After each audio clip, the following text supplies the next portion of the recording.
Les invito, hermanos, a que oremos. Amado Dios, queremos darte las gracias. Una vez más, Señor, gracias por tu infinito amor, por tu grande misericordia, por esa fidelidad maravillosa, Señor, para nuestras vidas. Y gracias también, Señor, porque podemos abrir tu palabra, porque podemos leerla y meditarla juntos en este lugar, Señor. Abrimos nuestra mente y nuestro corazón para recibirla, recibir tu palabra y que tu palabra encuentre en nuestras vidas, en nuestro corazón, la tierra fértil para dar fruto. En el nombre de Jesús. Amén. Hermanos, esta mañana yo quisiera que pudiéramos compartir y leer juntos dos diferentes pasajes en donde el Señor mostró su gracia, mostró su misericordia, mostró el sustento que viene de su mano hacia dos mujeres viudas, mujeres que estaban necesitadas, que ya no tenían a su compañero a su lado. Una de ellas era parte del pueblo de Israel, pero la otra no. La otra mujer era una extranjera. Y vamos a ver cómo es que se manifestó el Señor con ellas. Así es que les invito, abramos nuestras Biblias en el primer libro de Reyes, capítulo 17. Y vamos a ver los versículos del 1 al 7. Entonces Elías Tisbita, que era de los moradores de Galaad, dijo a Acab: vive Jehová, Dios de Israel, en cuya presencia estoy, que no habrá lluvia ni rocío en estos años, sino por mi palabra. Y vino a él palabra de Jehová diciendo: apártate de aquí y vuélvete al oriente y escóndete en el arroyo de Querit, que está frente al Jordán. Beberás del arroyo, y yo he mandado a los cuervos que te den allí de comer. Y él fue e hizo conforme a la palabra de Jehová, pues se fue y vivió junto al arroyo de Querit, que está frente al Jordán. Y los cuervos le traían pan y carne por la mañana, y pan y carne por la tarde, y bebía del arroyo. Pasados algunos días se secó el arroyo, porque no había llovido sobre la tierra. ¿Cuál es la situación que acabamos de leer, hermanos? Hay una advertencia de Elías, el profeta Elías, el varón de Dios llamado Elías, una advertencia hacia el rey Acab. ¿Quién era el rey Acab? Era un rey perverso. Debemos recordar, hermanos, que para este momento el reino ya se había dividido. Con el rey Saúl era un solo reino. Cuando sube al trono David, seguía siendo un solo reino. En el reino de Salomón permaneció unido, pero a causa de la iniquidad de Salomón, porque Dios les había advertido: no tengan nada que ver con aquellas mujeres. Pero a Salomón le gustaron 1000. Curiosamente, todas de los pueblos que Dios les había advertido que no tuvieran nada que ver, que no dieran sus hijos, ni dieran tampoco a sus hijas. Pero el rey Salomón lo hizo. Por el amor que el Señor tenía hacia David, no dividió el reino en la vida de Salomón, en el tiempo de Salomón. ¿Cuándo se dividió el reino? Cuando subió al trono el hijo de Salomón. Y entonces se divide en el reino del norte, que se le llama de Israel, y se divide hacia el sur, el reino del sur, que era Judá. ¿Cuál era la capital del reino del norte? Samaria. ¿Se recuerdan lo que hemos visto sobre Samaria? Bueno, ahí era la capital del reino del norte, y del sur, Jerusalén. Así es de que el rey Acab era rey del reino del norte. ¿De cuál reino? Del de Israel. Ahí era, y mire, todos esos reyes fueron terribles. Se olvidaron de la ley del Señor, se apartaron de sus estatutos, entre ellos Acab. Y sabe que le dice a él Elías, no lloverá. Le está dando esa advertencia, no va a llover por mi palabra, porque ya Dios le había hablado a Elías que diera esa palabra. No lloverá. Y hermanos, si no llueve, ¿qué sucede? ¿Qué hay? Sequía. Así es de que eso es lo primero que le está diciendo. ¿Qué más le dice? En lo que ya leímos, el Señor le da a Elías unas instrucciones y le dice que debe, ¿qué cosa? Esconderse. ¿No le llama a usted la atención de que el Señor le diga a su profeta que vaya y se esconda? A mí me llama la atención. Pero recuerdo lo que le dijeron a Timoteo. ¿Qué le dijo el apóstol? Huye de las pasiones juveniles. Hay situaciones, hermanos, en las que no tenemos que enfrentar nada. Tenemos que huir. A los jóvenes no les dice, mira, tú resiste, tú aguanta, tú demuestra que tú sí puedes. No, ante las pasiones juveniles, la instrucción es muy clara y dice, huye. Pero en este momento el Señor le está diciendo al profeta, escóndete. Porque el Señor sabe todas las cosas. Él sabe lo que venía adelante y así es que le manda a que se esconda. ¿En dónde? En el arroyo de Querit, que está frente al Jordán. Yo no sé si habría una cueva, si habría hecho una enramada. No lo sé, porque la Escritura no dice en este pasaje. Pero sí lo que nos dice es que junto a ese arroyo él tenía que estar varios días, un tiempo. ¿Por qué, hermanos? Porque no iba a llover. Le da la instrucción de que tenía que beber del arroyo. Y algo más, no lo dejó desprotegido, a pura agüita, no. Mire, dicen que las personas pueden no comer muchos días, pero no beber agua, eso sí es fatal. Así es de que primero le dice y le provee dónde va a estar tomando agua, en el arroyo. Pero además le dice, no te preocupes por tus alimentos. ¿Por qué? Porque voy a enviar cuervos para que te den de comer. Y mire, ¿qué le daban de comer? No estaba pan y agua. Le llevaban pan y carne. Y eso lo hacían ¿cuándo? En la mañana. ¿Y en la tarde qué comía? Pan y carne. ¿Y de dónde bebía? Del arroyo. El Señor lo envía hacia allá porque no iba a llover. Así es que encontramos en lo que acabamos de leer también que el arroyo, que era la provisión para él, para mitigar su sed, ese arroyo llegó el momento en que se secó. ¿Por qué se habrá secado, hermanos? Porque no había lluvia. Pero no iba a haber lluvia, pero tampoco iba a haber rocío. Sucedió tal y cual como lo había dicho Elías, como se lo dijo al rey. ¿A cuál rey? Al rey Acab. Amén. Miren, Dios nunca nos deja desprotegidos. Vamos a leer los versículos 8 y 9.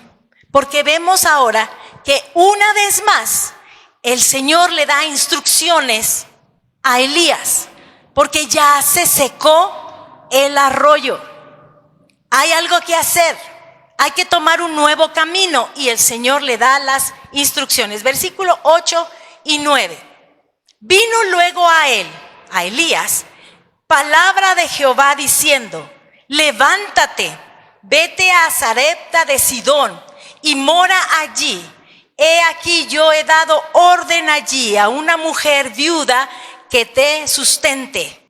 Pareciera que ya Elías donde está ya no hay futuro porque ya no hay agua para beber. Se ha secado el arroyo, pero Dios tiene siempre algo para sus hijos. Así es que, hermanos, cuando nos suceda en nuestro diario vivir, Señor, se ha terminado esto, hacia dónde me voy a mover, hacia dónde tengo que caminar. Porque entonces el Señor nos dará instrucciones. Ahora Elías es enviado por el Señor a otro lugar. Lo había mandado al arroyo de Kerit, que está frente al Jordán. Ahora lo manda a la región de Sidón, a la ciudad de Sarepta. Y le dice que ahí va a ser sustentado. Va a recibir el sustento ahí. ¿A través de quién? De una mujer viuda. Antes en el arroyo, ¿quién lo sustentaba? Los cuervos. Le llevaban pan y le llevaban carne. Pero ahora el Señor le dice, he hablado con una mujer. Y a mí me sorprende que el Señor haya hablado con una mujer que no era de su pueblo, que puso en su corazón algo especial para sustentar la vida de su siervo, de este varón de Dios. Sidón, hermanos, era la tierra natal de Jezabel. ¿Y quién era Jezabel? La esposa de Acab. ¿Se acuerda del rey? La esposa de Acab es Jezabel. Y a donde el profeta va es a la región natal de Jezabel. Así es que la mujer que ahí vivía no era del pueblo de Dios. Esta mujer que lo iba a sustentar según las palabras del Señor a Elías, no era una mujer del pueblo de Dios. Acompáñeme rápidamente a Lucas capítulo 4 y versículo 25 y 26. Estas son palabras que está hablando el Señor Jesucristo. Dice la Escritura, y en verdad os digo que muchas viudas había en Israel en los días de Elías, cuando el cielo fue cerrado por 3 años y 6 meses. ¿Por cuánto tiempo fue cerrado el cielo, hermano? 3 años y 6 meses. Y hubo una gran hambre en toda la tierra. Pero a ninguna de ellas, de las viudas de Israel, hermano, a ninguna de ellas fue enviado Elías, sino a una mujer viuda en Sarepta de Sidón. No era del pueblo de Israel. Aunque había muchas viudas en Israel, a quien fue enviado Elías por parte de Dios fue a una mujer extranjera que vivía en Sarepta de la región de Sidón. Regresamos al primer libro de Reyes. Verso 10. Entonces él se levantó. Ya el Señor le habló, ahora dice se levantó y se fue a Sarepta. Y cuando llegó a la puerta de la ciudad, he aquí una mujer viuda que estaba allí recogiendo leña. Y él la llamó y le dijo, te ruego que me traigas un poco de agua en un vaso para que beba. Hermanos, ¿no había sequía? Pero le está pidiendo un vaso de agua. Te ruego me traigas. A veces yo digo, ¿cómo le hace el Señor? Le dice, vayan y entren a la ciudad y ahí van a encontrar a un hombre que viene cargando un cántaro. ¿Y cómo van a saber a cuál hombre se refiere? Dios siempre guía nuestros pasos. Cuando algo parece imposible, el Señor, ¿cómo voy a hacer? Si nosotros nos rendimos al Señor, Él va a guiar cada uno de nuestros pasos. Así es que Él entra a la ciudad y ahí estaba la mujer. Yo no sé si en aquel tiempo usaban algo que las distinguiera. No sé yo si estas mujeres viudas tenían algo que hacía notar que lo fueran. Porque dice que ahí la vio, ¿verdad? Y ahí estaba esta mujer. ¿Cómo supo? Yo me imagino que el Señor le tuvo que haber dicho. Le tuvo que haber dicho, esa es la mujer de la que te hablé. Yo creo verdaderamente que el Señor se la debe haber mostrando. Ahora ella, ¿qué estaba haciendo, hermano? ¿Qué estaba haciendo esta mujer? Ella andaba ocupada. Ella estaba trabajando. ¿Qué estaba haciendo? Recogiendo leña, dice la Escritura.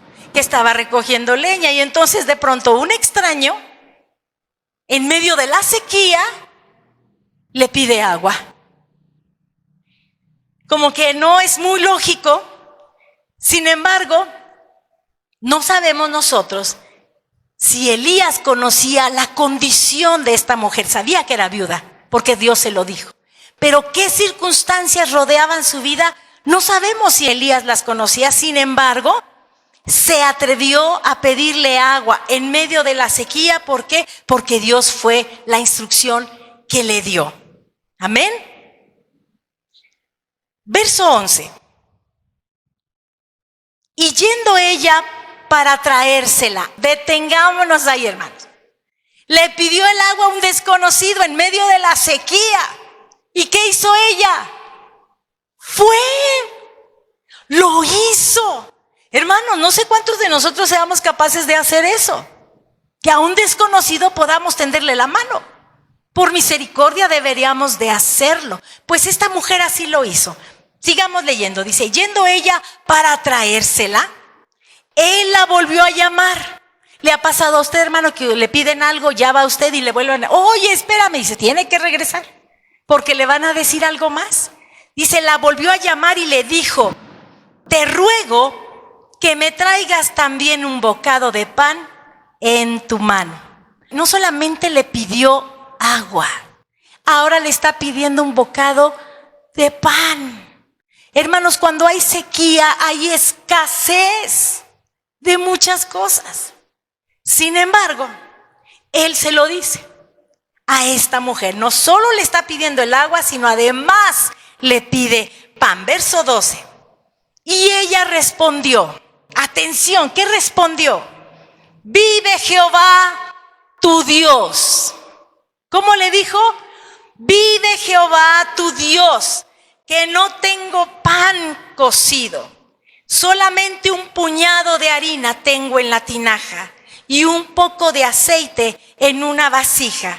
Y ahora recogía 2 leños para entrar y prepararlo para mí y para mi hijo, para que lo comamos y nos dejemos morir. Ella andaba trabajando, recogiendo leña, pero había una razón.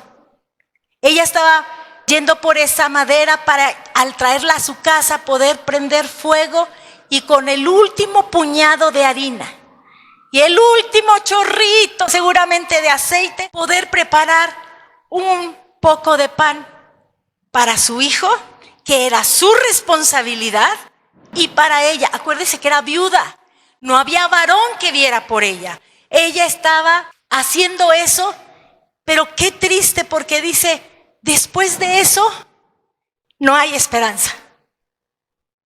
Después de eso nos dejaremos morir. Imagínense que una madre diga eso. Después de esto que le dé a mi hijo, después de eso ya no tengo forma de ayudarlo. Seguramente nos vamos a dejar morir. Pero mire, me llama la atención que primero le dice, vive Jehová. ¿Se acuerda que ella era extranjera, hermano? Dice algo más, tu Dios. En algunas ocasiones que nos ha compartido la palabra el hermano Ricardo, ha dicho cómo el mismo pueblo de Dios, en algunos momentos decían, tu Dios. Era el pueblo de Dios y se atrevían a decir, tu Dios. Aquí es una mujer extranjera, una mujer en donde en su región el Dios se llamaba Baal y el pueblo adoraba a Baal. Sin embargo, esta mujer dice, vive Jehová, tu Dios, que no es mío, pero reconoce, tu Dios, Jehová es el Señor, Jehová vive. Amén. En otra versión, esta porción dice, le juro por el Señor su Dios. El Señor su Dios es, vive Jehová tu Dios. Y en ese momento la mujer abre su corazón con ese extraño, porque no lo conoce, que vino a pedirle agua y ahora un pan. Abre su corazón y le hace conocer la condición de ella. No tiene pan preparado en su casa. Parece ser que la costumbre decía que siempre tenía que haber pan listo para poder ofrecerlo a quien lo necesitara. Pero ella dice, no tengo pan preparado, no tengo nada. Es más, me queda muy poco para preparar. Y entonces, esto es lo triste, ¿verdad? Que dice, yo me disponía a preparar lo poquito que me quedaba. Lo poco que yo tenía para poder comerlo con mi hijo, que les dije era su responsabilidad. Y después de eso, nos íbamos a dejar morir. ¿Por qué? Porque no hay esperanza. Ya no hay más que yo pueda hacer. Nos dejaremos morir. Hermanos, ¿y cuántas veces nosotros hemos estado en una situación tal vez no tan extrema, pero sí algo parecido? Cuando vemos las circunstancias que nos rodean, vemos hacia todos lados y decimos, después de esto ya no hay esperanza. Después de esto yo ya no sé qué hacer. Lo he intentado todo. Después de esto, Señor, ¿quién sabe qué va a suceder? ¿Nos hemos encontrado alguna vez en una situación así? Que podamos decir, después de esto, Señor, el fin, ya no hay más que hacer. Verso 13, Elías le dijo, ya ella había abierto su corazón, le dijo su situación y dice, Elías le dijo, no tengas temor. Después de todo lo que le está diciendo, ¿qué es lo que el profeta está viendo en el corazón y tal vez en el rostro de esta mujer? Temor, porque ya no hay esperanza, hermanos. No tengas temor, ve, haz como has dicho, pero hazme a mí primero. De ello una pequeña torta cocida debajo de las cenizas y tráemela. Y después harás para ti y para tu hijo.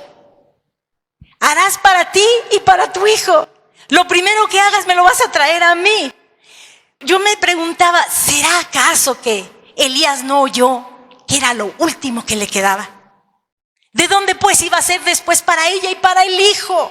Porque él pidió que eso que había fuera para él. Él tuvo que haber visto el temor en ella y no entiendo, ¿verdad? ¿Por qué le está diciendo, hazlo para mí primero? Yo creo que sí la escuchó. Creo yo que sí estaba seguro de que eso era lo último que quedaba en esa tinaja y en esa vasija de aceite. Sin embargo, Elías sabía algo más que esa mujer ignoraba. Por eso se atrevió. No es que, oye, qué abusivo. No, hermanos. Él sabía que iba a suceder algo extraordinario después de que esta mujer hiciera lo que él había mencionado. Él sí lo sabía, porque le dice, después harás para ti y para tu hijo. ¿Creen ustedes que sabía algo Elías? Por supuesto que sí. Ella sabía que eso era lo último que le quedaba, pero Elías sabía algo que ella desconocía. ¿Qué habríamos hecho nosotras, hermanas? Así sinceramente.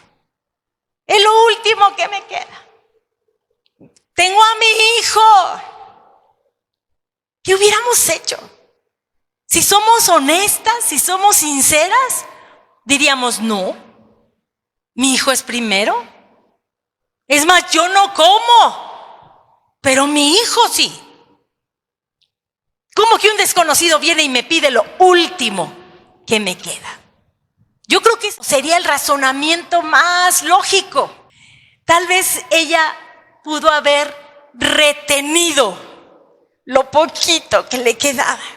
Ella bien pudo haberle dicho al varón que estaba frente a ella, perdóname, pero yo no puedo hacer eso. Porque la vida de mi hijo depende de ello, aunque después nos vamos a dejar morir. Muchas veces, hermanos, nosotros, cuando tenemos temor de las circunstancias, retenemos lo poquito que tenemos. No lo queremos soltar. Es como que eso fuera lo único que nos quedara. Y eso, hermanos, da lugar al temor. Cuando nosotros vemos las circunstancias y retenemos así, damos lugar al temor. Verso 14. Aquí está lo que el buen Elías sabía y esta viuda no sabía. porque Jehová, Dios de Israel, ha dicho así. Ya se lo había dicho a Elías. ¿Y qué es lo que dijo Jehová, el Dios de Israel? La harina de la tinaja no escaseará, ni el aceite de la vasija disminuirá, hasta el día en que Jehová haga llover sobre la faz de la tierra. Recordemos, hermanos, había sequía. 3 años y medio iba a haber sequía, no iba a llover. Dios ya le había hablado a Elías. Y repito, no estaba él abusando de la condición de la mujer, porque a veces podemos pensar, eso es un abuso, hermana. ¿Cómo el Señor permite eso? Es un abuso. No, es que nosotros no vemos todo el panorama. Él ya sabía. Ya Dios le había hablado a Elías y él sabía lo que iba a suceder. Él sabía lo que Dios iba a hacer en la casa de esa mujer. La tinaja de harina, hermanos, era un recipiente grande. Y dice, no escaseará la harina. Las vasijas de aceite eran recipientes más pequeños. Y dice, no disminuirá el aceite. Hermanas, ustedes cocinan todos los días, mañana, tarde y noche. ¿Cuánto les dura el litro de aceite? Pero aquí lo que el Señor le está hablando a esta mujer a través de Elías es que no disminuirá el aceite. La mujer, hermanos, pudo haber dudado, pudo haber tenido sus reservas. Además, ¿se acuerda que no era su Dios? No era su Dios. Sin embargo, podía pensar también que ese hombre la estaba queriendo engañar. Pero sí se acuerda cómo fue que ella le dijo, vive Jehová. Ella sabía, había oído del Dios de Israel. Seguramente tenía conocimiento de quién era el Dios de Israel. Y ella tomó una decisión, que es algo que nosotros tenemos que tomar en algún momento de la vida, hermanos. Cuando estamos en situaciones tan complicadas, ella tomó esta decisión y ella decidió obedecer las palabras que le estaba hablando Elías.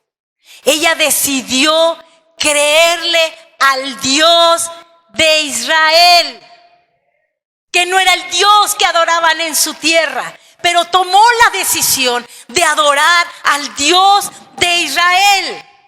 Amén. ¿Y sabe qué hizo? Pues preparó lo que le quedaba. Y entonces hizo esa comida para Elías. La preparó para el siervo de Dios. Y lo maravilloso es de que su obediencia trajo la bendición a su casa, a su hijo, ahí a su familia, porque fue bendecida por Dios, dice la Escritura, por muchos días. Veamos verso 15. Entonces ella fue e hizo como le dijo Elías, y comió él, y ella, y su casa. ¿Cuánto tiempo? Muchos días. Pero que no nada más había un puñito para hacer una pequeña tortita de pan. Pero cuando ella lo hizo, dice la Escritura que se lo dio primero a Elías. Y ahí debió haber surgido el milagro, respuesta de su obediencia y de haberle creído al Dios de Israel. ¿Cuántas veces a nosotros nos cuesta creerle al Señor que es nuestro Dios? Y nos cuesta, porque vemos lo que nos rodea, vemos las circunstancias, vemos la tinaja ya sin harina, vemos la vasija de aceite ya casi sin aceite, y eso hace que caminemos con temor. Pero esta mujer de esa zona, de ese lugar, esa extranjera, decidió creerle al Dios de Elías, al Dios de Israel, y eso le llevó bendición. Su acto de fe le trajo bendición a su casa. Verso 16, hermanos, necesitamos fe para caminar. No cuando las cosas están bien. Mire, cuando la tinaja de harina está llena, ¿para qué necesita fe? Si la vasija de aceite está rebosando, ¿para qué necesitamos fe? Pero cuando ya es lo último y no hay de dónde podamos traer la provisión, entonces tiene que ser un acto de fe. Verso 16. Y la harina de la tinaja no escaseó, ni el aceite de la vasija menguó, conforme a la palabra que Jehová había dicho por Elías. Fue un milagro, porque esa tinaja se llenó de harina, al punto que aunque esta mujer preparaba y preparaba y preparaba por muchos días, dice la escritura que no escaseó la harina en esa tinaja, porque esa mujer dio un paso de fe. Ella debió haber tenido tal vez un conflicto. ¿Qué debo hacer? Pero si el Dios de Israel lo está diciendo, le creo y lo voy a hacer. Así es que, hermanos, nosotros necesitamos creer las palabras de nuestro Dios. Cuando ella obedeció, cuando ella dio ese paso de fe, la palabra del Señor que se había hablado se cumplió. Amén, se cumplió. El milagro ocurrió. Ella obedeció y creyó lo que el Dios de Elías había hablado. Y aquí la gran pregunta es, ¿y nosotros? Porque qué bueno que estamos conociendo la historia de esta mujer, pero ¿y nosotros qué, hermanos? ¿Qué vamos a hacer? ¿Cómo vamos a actuar cuando las cosas no estén bien? ¿Qué decisiones vamos a tomar? ¿Qué pasos vamos a dar? ¿Vamos a creer lo que ha quedado aquí plasmado? Que el Señor tiene cuidado de nuestras vidas, que el Señor es nuestro pastor y que nada nos faltará, viendo lo que veamos, que el Señor renueva nuestras fuerzas para seguir adelante en medio de las dificultades, que Él está con nosotros, que Él pelea por nosotros como poderoso gigante. ¿Lo vamos a creer o vamos a creer las circunstancias que nos rodean? Debemos creer lo que ya está plasmado aquí en las Escrituras. Amén. Lo último que ella tenía, hermanos, se lo entregó al Señor a través de la vida de Elías. Y quiero decirle algo, no estamos hablando de dinero. No es dinero de lo que hablamos, es de nuestra vida entera. Lo último que ella tenía se lo entregó al Señor. Veamos el versículo 24 de aquí de primer libro de Reyes 17. Entonces la mujer, porque debo decirle, esto no lo estamos viendo, pero después de lo que sucedió ese milagro, se enferma el hijo y se muere. Pero el Señor en su gran misericordia lo resucitó a través de la vida de Elías. Y dice el verso 24, entonces la mujer dijo a Elías, ahora conozco que tú eres varón de Dios y que la palabra de Jehová es verdad en tu boca. He creído, creo quién eres y creo en aquel que te envió. Oiga, llegó la salvación a esa casa. Llegó la salvación a ese lugar. Ella creyó y Dios fue su sustentador, porque creyó en sus palabras, en lo que Él ya había dicho. Creo que la salvación llegó a la vida de esta mujer extranjera, porque la misericordia de Dios es para todos, pero también su gracia el Señor la derramaba sobre aquellos que no eran su pueblo. Vamos ahora al segundo libro. Yo les dije que eran 2 pasajes. Vamos al segundo libro de Reyes, en el capítulo 4 y versículo 1.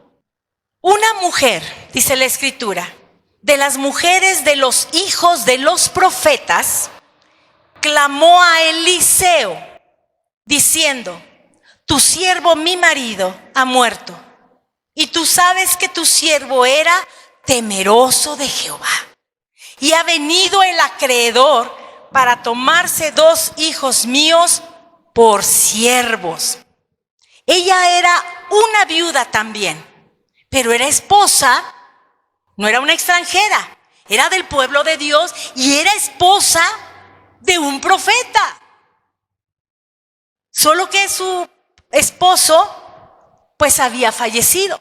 Por eso está clamando a Eliseo. Ahora aquí ya no es el profeta Elías. En este punto es ahora el profeta Eliseo. Después de Elías, Eliseo es al que está clamando. Hay otras versiones que dicen que le suplicó. Usted entiende clamar como una súplica, ¿verdad? Pero ¿qué cree, hermanos? Que hay otras versiones que dicen que se quejó. O sea, su clamor, su súplica era como una queja. Y lo que le está diciendo, mira, mi esposo era un varón temeroso de Dios, pero estaba endeudado. Les dejó una gran deuda. ¿Qué habrá sucedido? No sabemos, pero les dejó una gran deuda, al punto que cuando viene el acreedor a cobrar la deuda, no tienen para pagar. Entonces en aquellos tiempos se acostumbraba a eso. Se cobraban con los hijos, se los llevaban como siervos para cubrir la deuda de esa familia. Así es de que ahora ella no solo está viuda, sino está a punto de perder a 2 de sus hijos para poder cubrir la deuda de su esposo. ¿Para qué habrá pedido dinero prestado su esposo? No sabemos, pero él partió y le quedó a ella esa deuda. Verso 2. Y Eliseo le dijo, porque acuérdese que está clamando a él. Eliseo le dijo, ¿qué te haré yo? O sea, ¿cómo te ayudo? ¿Qué puedo hacer yo por ti? Seguramente no tenía el dinero para pagarle al acreedor, pero esas palabras lo llevan a decirle ahora, declárame qué tienes en casa. ¿Qué hay ahí en tu casa? Vea la respuesta de esta mujer. Y ella dijo, tu sierva ninguna cosa tiene en casa. No tengo nada. No sé si se quedó callada un momento, reflexionando, porque después dice, sino una vasija de aceite. Sí es cierto, tengo una vasija de aceite. Primero había dicho que no había nada en su casa, pero ahora dice, solo tengo una vasija de aceite. ¿Qué es lo que le dice Eliseo? ¿Cómo te puedo ayudar? ¿Cómo te ayudo? Y alguien podría decir, no, pues si tiene dinero que pague al acreedor. Pero no es el caso. Él está diciendo, ¿cómo te ayudo? Y sabe la manera en que la pudo ayudar. Y así el Señor nos ayuda a nosotros también el día de hoy, haciéndola reflexionar en lo que ella sí tiene. Porque a veces sufrimos por lo que no tenemos y no reconocemos lo valioso que sí tenemos. Él le ayudó de esa manera, haciéndola reflexionar. ¿Qué tienes en casa? A ver, haz memoria, piénsale. ¿Qué tienes en casa? ¿Se acuerda que la viuda de Sarepta qué tenía? Un puñito de harina y a lo mejor un chorrito de aceite. ¿Qué le dice a esta mujer? Nada, no tengo nada. Y a veces nosotros respondemos así. Respondemos muy a la ligera. Dios nos tiene que llevar a reflexionar. El Señor nos tiene que mover en nuestro interior para reconocer lo que sí tenemos. Para ella era insignificante tal vez esa botellita de aceite. Tal vez era tan insignificante que ni siquiera la consideraba. Pero entonces reconoce que tiene una vasija de aceite. Solo eso tengo. Nada más eso tengo. Y era suficiente para lo que el Señor quería hacer. Versículo número 3. Él le dijo, ve y pide para ti vasijas prestadas de todos tus vecinos. Vasijas vacías, no pocas. ¿Qué quiere decir no pocas, hermano? Que sean muchas, todas las que puedas conseguirte. Ella recibe las instrucciones de Eliseo. Vete y pide vasijas prestadas con tus vecinos. ¿No podría ser algo tal vez vergonzoso? Mira, y era la esposa del profeta y anda pidiendo vasijas prestadas. Hermano, no nos tiene que importar. Si Dios nos da una indicación, hay que hacerlo. Así tengamos que dejar a un lado el ego, la vanidad, el orgullo, todo eso hay que dejarlo a un lado, hermanos. ¿Podría ser vergonzoso andar pidiendo? Pues sí, podría ser. No era como lo más agradable tal vez para ella. Sin embargo, esa era la instrucción. Pídeselas a tus vecinos. No sé si le iban a estar interrogando, sin embargo, fue con los vecinos. Esa es la instrucción, tienes que ir aunque te dé pena. Ellos van a ser testigos de la mano poderosa moviéndose en favor tuyo. Partícipes. Yo le presté una vasija y mira lo que Dios hizo. No debe darnos pena. Verso 4.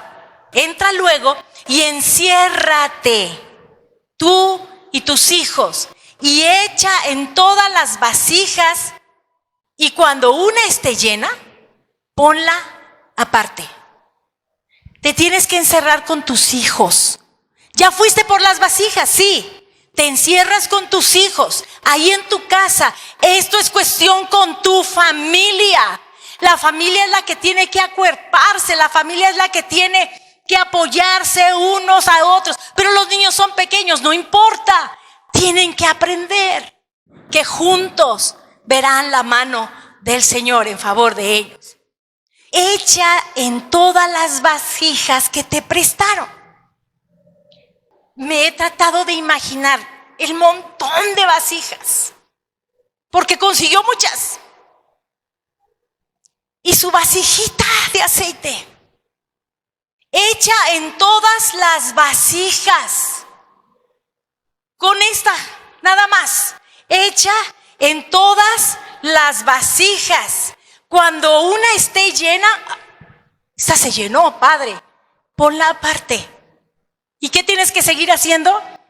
Seguir echando en todas las demás vasijas. Solo con esta, que era la que ella tenía. Conforme se vayan llenando, ponlas aparte. Verso 5. Y se fue la mujer. Se habrá ido enojada, molesta, porque ya la puso a trabajar, ya la puso a avergonzarse, a ir a pedir vasijas prestadas, y luego le dice que con una sola vasijita le está echando a todo. O sea, ¡qué locura! No, dice, se fue la mujer y cerró la puerta, porque ya había pedido las vasijas, encerrándose ella y sus hijos, y ellos le traían las vasijas, en donde las habían puesto en su casa. Vamos, hijo, traigan las vasijas. Y ella seguía llenando. Hijos, traigan las demás vasijas. Y ella seguía llenando. Amén. Y ellos le traían las vasijas. Y ella echaba del aceite. ¿Cuántas vasijas de aceite tenía ella? Una. Y dijimos que las vasijas de aceite eran pequeñas. Eran pequeñas. Y con esa estaba llenando todas las vasijas que consiguió con sus vecinos. Verso 6. Cuando las vasijas estuvieron llenas, dijo a un hijo suyo, tráeme aún otras vasijas. Y él le dijo, no hay más vasijas. Y entonces, cuando ya no hubo nada más que llenar, dice la Escritura, que entonces cesó el aceite. Cuando Eliseo le da las instrucciones, ella no lo cuestiona, no duda, simplemente obedeció. Y esto era que tenían que hacerlo en familia. Y ella se ponía a vaciar el aceite, dijimos, y de una forma extraordinaria, Dios multiplicó el poco aceite que ella tenía en su casa. Ese que ella menospreció, ese del cual ni se acordaba que tenía. No tengo nada en mi casa. Sí, una vasijita de aceite. Esa vasija fue suficiente para que Dios hiciera el milagro, lo que él tenía que hacer. Llenó todas las vasijas. Todo lo que pudo conseguir lo rellenó con su vasija que ella tenía. Porque entonces fue Dios el que multiplicó el aceite que ella sí tenía. Por eso es importante entender qué es lo que sí tenemos. Veamos qué es lo que Dios ya nos ha dado. Y eso, aunque podría parecer que es poco, en las manos del Señor será multiplicado. Amén. Verso 7, hermanos. Vino ella luego y lo contó al varón de Dios. ¿A quién se lo contó? A Eliseo, el cual dijo: ve. Más instrucciones, hermanos. Ve y vende el aceite y paga a tus acreedores, y tú y tus hijos vivid de lo que les quede. Lo que Dios da es suficiente. En este versículo lo que está diciendo es que ella llega con Eliseo y dice: yo obedecí. Fui por las vasijas, nos encerramos en la casa, fuimos llenando las vasijas y mis hijos traían más y llené todas las vasijas, y cuando ya no había nada, cesó el aceite. Obedecí. Y dice ahora: ¿y ahora qué hago? Ya están todas las vasijas llenas, ¿y ahora qué hago? No sé cuántos de nosotros en la primera instrucción de ve y pide vasijas hubiéramos renunciado. O cuántos dijéramos: pues ya traje todas las vasijas, Eliseo. Ah, bueno, mira, ahora no, más, tengo que hacer más cosas. Ahora le está diciendo, después de que ella obedece, pareciera que la lógica nos dice, pues, ¿qué tiene que hacer con el aceite, hermanos? Sin embargo, ella busca el consejo del varón de Dios. Busca el consejo de Dios a través del varón. Y la instrucción es ahora: vende el aceite. Tienes que actuar. Ay, es que yo no soy buena en las ventas, hermana. Es que a mí eso de las ventas no se me da. Se iban a llevar a sus hijos de siervos. ¿Cree que se le iba a dar la venta o no? Hermanos, nosotros no podemos poner peros cuando Dios nos está indicando que hagamos algo. Tenemos que actuar, nos tenemos que movilizar. Así es de que esta mujer tuvo que llevarlo a vender. Y con eso le dice el profeta: con eso vas a cubrir tu deuda, librarás la vida de tus hijos. Y dice algo más: y con todo lo que te resta, vas a poder vivir tú y tus hijos. La bendición de Dios será suficiente para que vivas tú y tus hijos. Porque lo que Dios nos da, hermanos, siempre es suficiente. El corazón siempre desea más. El ojo nunca se sacia. Debo decirle que cuando Dios hace algo, siempre es suficiente. Él es el sustentador de nuestras vidas. Él es el sustentador de las viudas y de los huérfanos.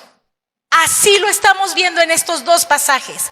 Pero no solamente de las viudas, no solamente de los huérfanos, sino de todo aquel que dobla sus rodillas y clama a Él en medio de sus dificultades, en medio de sus necesidades. Estas dos situaciones, hermanos, son muy parecidas, son muy similares. ¿Y sabe qué vemos en ellas? Que es necesario creer.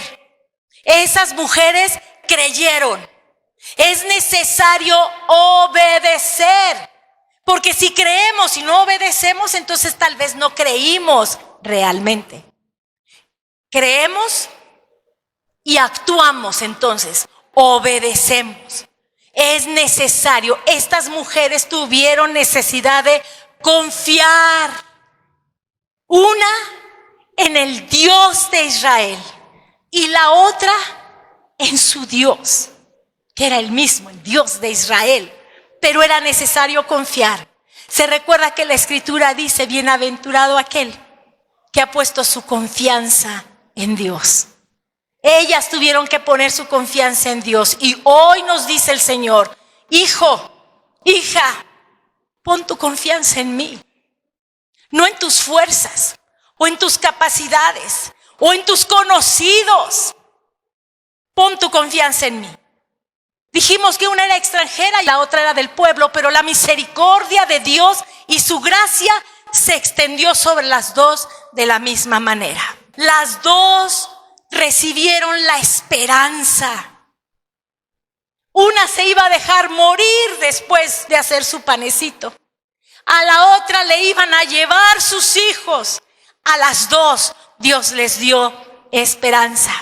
Ellas pensaban que ya no había esperanza, porque no tenían nada con ellas o consideraban muy poco lo que tenían.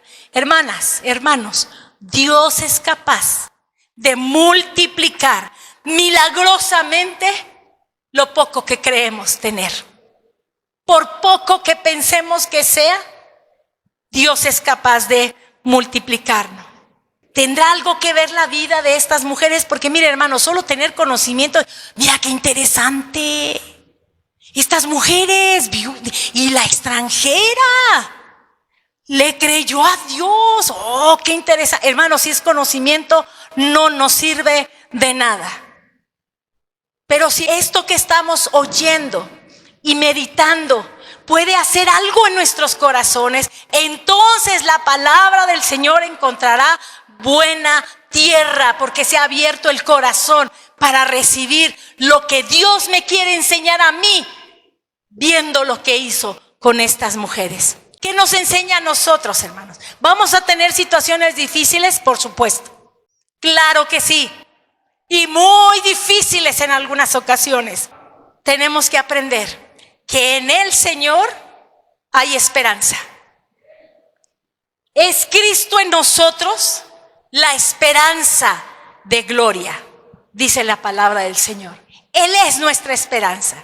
¿Qué más debemos aprender de esto, hermanos? Que nosotros necesitamos creer las palabras que el Señor ha hablado. Esta revelación de Dios es la profecía más confiable. Qué lindo cuando viene un profeta y nos puede dar una palabra. Dios ya nos la había hablado antes, porque el profeta está viniendo a confirmar lo que Dios le habló. Y esta es la palabra profética más confiable. Aquí no hay error. Así es que tenemos que creer. También debemos que obedecer. Las dos mujeres obedecieron. Hermanos, ustedes y yo tenemos que obedecer. Necesitamos esperanza en Cristo, creer sus palabras, obedecer las instrucciones, y necesitamos confiar también en nuestro Señor. Lo poco con lo que contamos, hermanos, lo poco que consideramos tener, eso que tal vez pueda ser insignificante, en las manos correctas será suficiente para ejercer el milagro. Por eso lo que tenemos, Señor, aquí está, te lo entregamos. En las manos correctas, en las manos del Señor. ¿Qué tienes en tu casa entonces, hermano? ¿Qué es lo que hay en tu casa? Nada, hermana. No respondamos tan rápidamente. Meditemos en el Señor y pensemos, ¿qué hay en mi casa? ¿Qué hay en mi casa que puedo decir, Señor? Aquí está delante de ti. Enséñame, instrúyeme, ayúdame. ¿Qué podemos poner en las manos del Señor, hermanos? Nuestra propia vida. Pongamos nuestra vida en las manos del Señor. ¿Por qué? Porque Él tiene cuidado de sus hijos. Él es el buen pastor. Y nada nos faltará. ¿Qué tenemos en casa, hermanos? Los discípulos con el Señor Jesús, hubo un momento en que solo tenían 5 panes y 2 peces, nada más.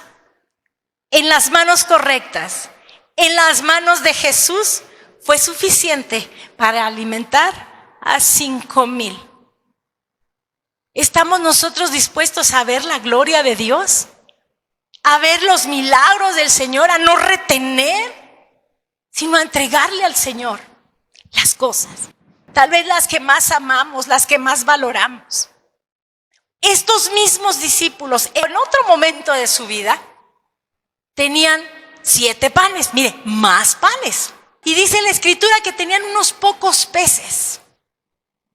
Habían vivido hacía tiempo esa multiplicación, ese milagro de alimentar a 5,000 con 5 panes y 2 peces. Pero ahora hay menos gente, son 4,000, tienen más panes, tienen 7 panes, unos pocos peces, y dicen, ¿y cómo le vamos a hacer, Señor? Y Jesús les vuelve a decir, ¿qué es lo que tienen? ¿Qué es lo que tienen? Solo 7 panes y unos pocos peces en las manos correctas. Esos 7 panes y esos pocos peces fueron suficientes, hermanos, para alimentar a 4,000. 4,000 hombres, sin contar las mujeres y los niños que también comieron. Quiere decir que comieron más de 4,000. Y cuando eran 5,000 hombres, comieron muchos más. ¿Por qué? Porque no estaban contando ni a las mujeres ni a los niños. ¿Qué tenemos que aprender el día de hoy? Llevarnos en nuestro corazón. Es necesario volver a tener esperanza, porque Cristo es la esperanza en nosotros. Es necesario creerle al Señor, obedecerle, seguir las instrucciones, confiar que así el Señor va a actuar y que no importa lo poco que yo le ofrezca al Señor, en sus manos será suficiente para realizar un milagro sobre nuestras vidas. Amén. Ya sabemos qué pasó con las viudas, la de Sidón y la que era esposa del profeta. Ya sabemos. Ahora, ¿qué va a pasar con nosotros? Porque ahora la historia es en nosotros. Todo lo que hemos visto en nosotros. Amén. ¿Podemos llevar una enseñanza de estas mujeres? Para nosotros el día de hoy, mucho más de 2,000 años después, el Señor nos sigue hablando, porque su palabra escrita, que es el Logos, cuando la recibimos en el corazón, se vuelve un rema, una realidad en nuestras vidas. Debemos tener esperanza en medio de la adversidad. Así es que yo le quiero invitar, hermanos, que oremos y que podamos nosotros extender nuestras manos y decirle, Señor, aquí está lo que en algún momento pensé que podía ser insignificante, que podía no tener tanto valor. Entiendo que en tus manos tú harás el milagro que mi vida necesita. Hoy te lo entrego a ti, Señor, porque en ti todo es seguro. Confío en tus palabras. Quiero obedecer tus palabras. Confiar plenamente, creer cada una de tus palabras, Señor. Y sé que harás grandes cosas. Cumplirás tu propósito en mí, Señor. Y te doy gracias por eso. Bendigo tu nombre. Te doy las gracias, Señor, por tu palabra y que tu palabra haga una transformación en mi vida. En el nombre precioso de Jesús. Amén. Yo no sé qué le haya usted entregado al Señor. Eso es usted y el Señor. Pero aquello que usted le entregó, esté seguro que está en las mejores manos. Y que ahí en las mejores manos nada nos faltará. Porque Él es el buen pastor. Amén. Que el Señor les bendiga, hermanos, y que tengan una semana victoriosa en el Señor. Amén. Gloria a Jesús.